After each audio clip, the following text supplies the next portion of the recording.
that we have a larger group than is like realized is something that I think we can definitely do to make it better for like queer people in general and like queer people in hockey, so that we feel less alone and like ostracized.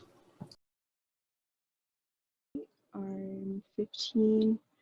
I go to high school in New York City. I'm a Devils fan, as you can see. I am non-binary and use they them pronouns. I am also pansexual, so that is added to it. And yeah. That's I gotta tell you, first I'm envious of queer youth who come out so young. And second, I'm incredibly proud of you for coming out so young and living your truth and as your authentic self. I think it's incredibly courageous, and I want to applaud you and thank you. I want to thank you because you helped like build a gap, like build a bridge between me and other queer people who like hockey. So Thank you. That really means a lot. You're gonna make me cry on camera. So how did Eliza get into hockey? My parents are big hockey fans, so I just grew up around it. It's just become a part of me. That's fair. So you've been around it your whole life. Mm-hmm. What do you love about it? I would say, like, I love the energy around it, and I also love the community. Like, no matter how many disagreements you can get in, like, at the end of the day, I love the sport. And I think community is so important, you know what I mean? Especially for queer folks in it, because there is a bigger community than we realize. Yeah. How could hockey be better for sorry, I'm going to redo that question. My puppy decided to run in. How could hockey be better for you as an individual, but also for the queer community in general?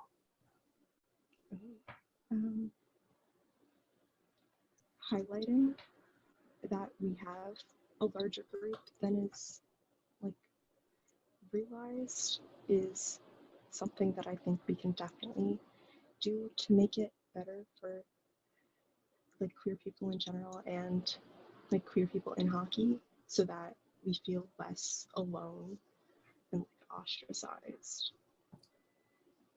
Yeah, there's more than just me out there. Mm-hmm. And a lot of the time I feel like, I'm the only one highlighted on the men's side of the sport, which is pretty crazy and weird, but it also makes me feel lonely. I can totally see that. It's like, yeah. No, I think you're onto something there. So highlighting more queer folk would be your, well, yeah, definitely. Hopefully this project does that. Is there anything else you think that would make it better? I mean, definitely. That's just the number one thing that is coming to mind right now. Yeah, that makes sense. What keeps you in hockey? Well, other than my family loving it, it's like, it's a constant. It's right. Like, no matter the rule changes or like the players that get traded from your favorite team, it's always there.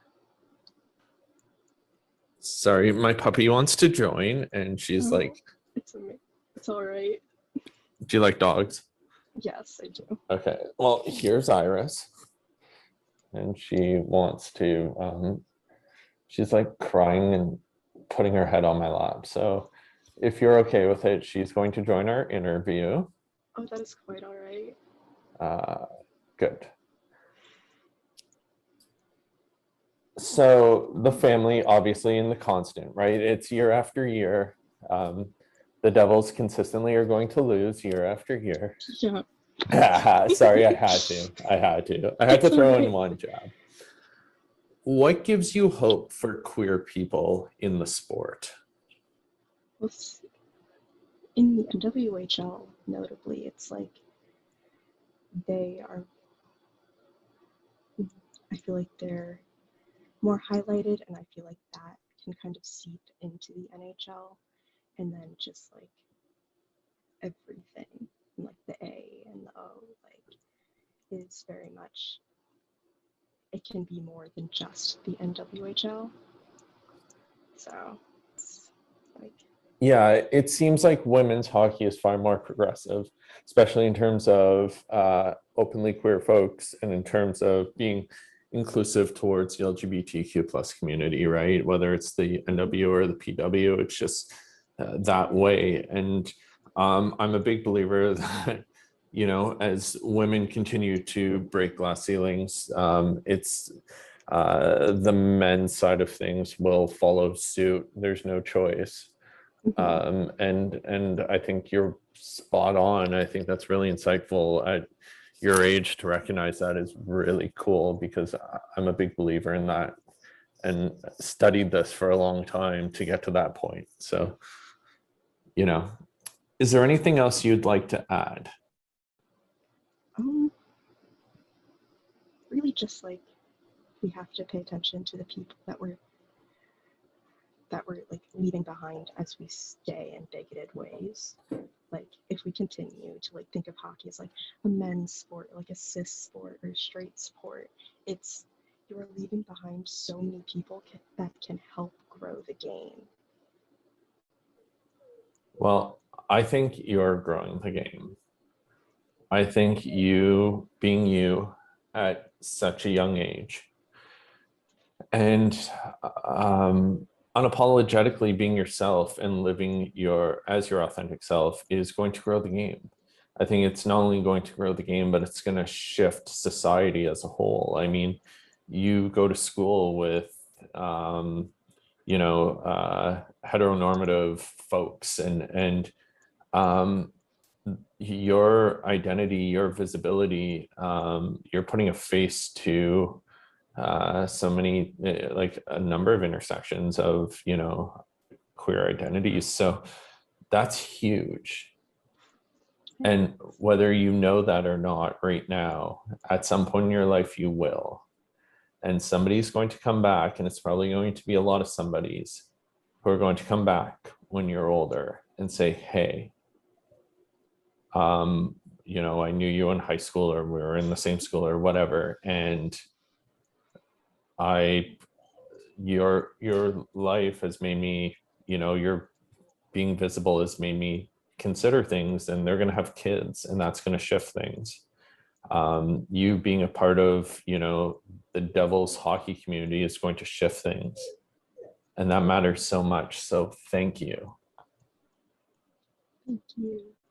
Because you're gonna make me cry. No, it's just, it's so amazing. Like, I'm lucky to know who I am this young, and I'm hopefully gonna, like you said, help grow the game, because I can't sit by and let it stay the way it is. And you are, and I'm grateful for you. I'm grateful you're in the sport, and I think we're going to see big things from you.